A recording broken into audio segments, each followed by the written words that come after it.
I dug out a couple of radios from my backroom collection here today to take a look at. Thought these are kind of interesting radios.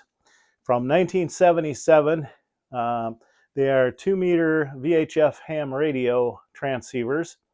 And the one on the right here was my very first 2-meter ham radio when I first became licensed in 1977. So let's take a closer look at these radios. So these radios were both manufactured in Japan at the time. That's what the label says on the back.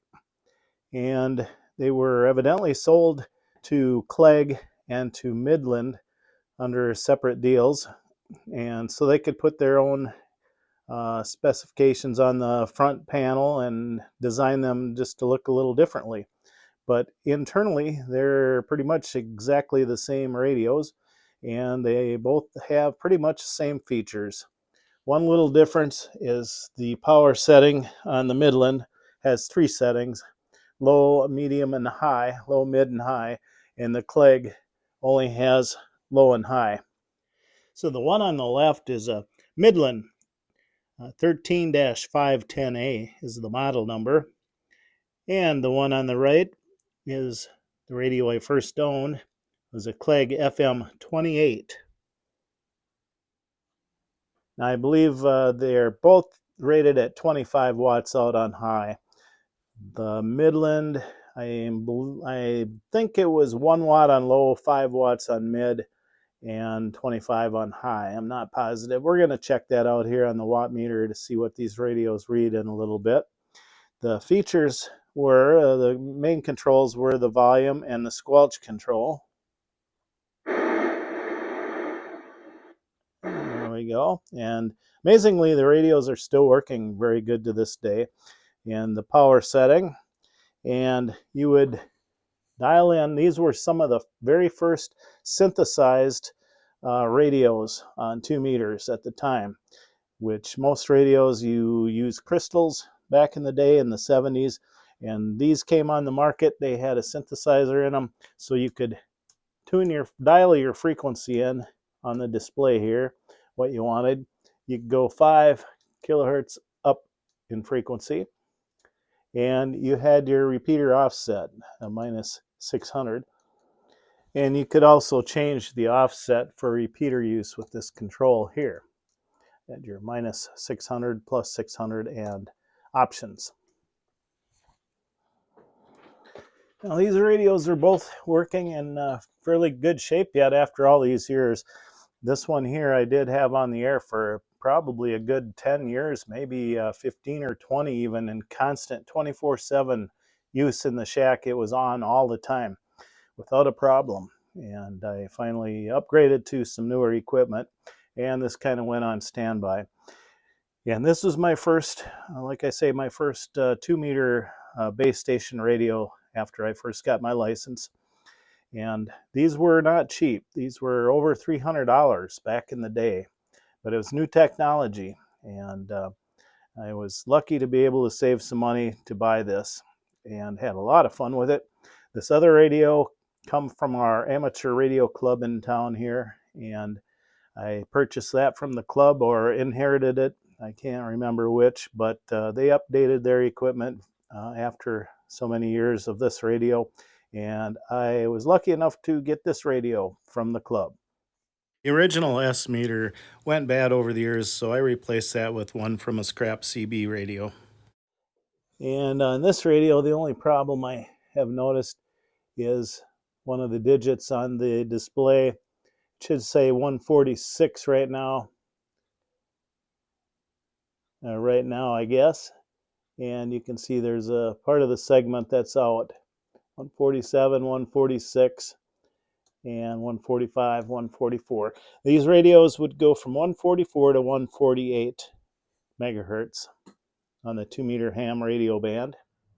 So of the two radios, I think the Clegg looks a little nicer with the chrome trim and black knobs, and this one has chrome knobs, but just not as pretty looking radio, I don't think.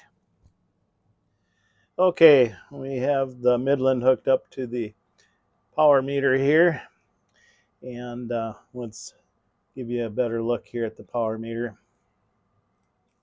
Okay, I'll transmit in low power. We're on the 50-watt scale there. And since I have low vision, it's hard for me to see the meter from where I'm at here, but I believe we're close to the original specs here. And there's the high power. I think that's between a little over 25 watts probably. And here's the mid power. So it looks like it's probably pretty much up to spec here as original back in the day. Okay, moving over to the Clegg, we'll check this out here now, and I'll zoom up on the meter. Okay, there's our low power output on the Clegg right now. Looks like a little less than a half a watt, probably 350 milliwatts, something like that. So that's a little low from original. Here's the high power setting. Looks like about a little over 10 watts, 10, 12 watts, somewhere in there from what I see. So this one definitely is not up to spec on the transmitter output power anymore. There are some settings internally with some pots, I believe. So it maybe needs a little bit of a tune-up. So here's a little look at the rear side of the radios, the antenna connector, accessory port, external speaker, and power. And this is the heat sink. Let's look at the Clegg. Basically the same thing. Accessory port, antenna jack, power, external speaker, and a heat sink. And here's a little look at the labels on the bottom of the radio. This is the Clegg. And this is the Midland radio. As you can see, they were both made in Japan. And here's the bottom side of the radios. This is where the speakers are located on both radios. I still have the instruction manual on the Clegg. That's what it looks like. Still in good shape here. And did have a lot of good information in there on the controls. There's some nice block diagrams of the radio. A nice block diagram.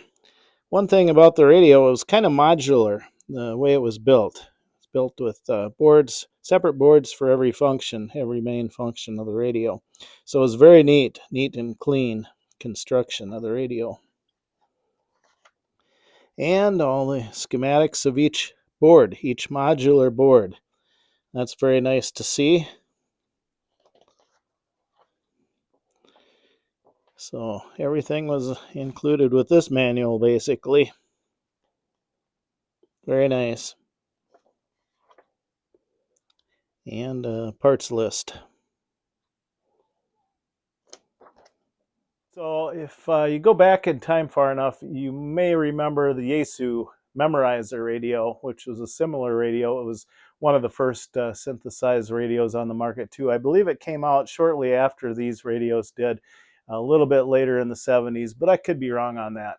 So I wanted to mention the Yaesu memorizer. I did know people that owned those too, and actually I thought they were a little more cool than these because they had a few more features. So there you have it. I thought some of you might enjoy taking a look at some early synthesized 2-meter ham radio transceivers.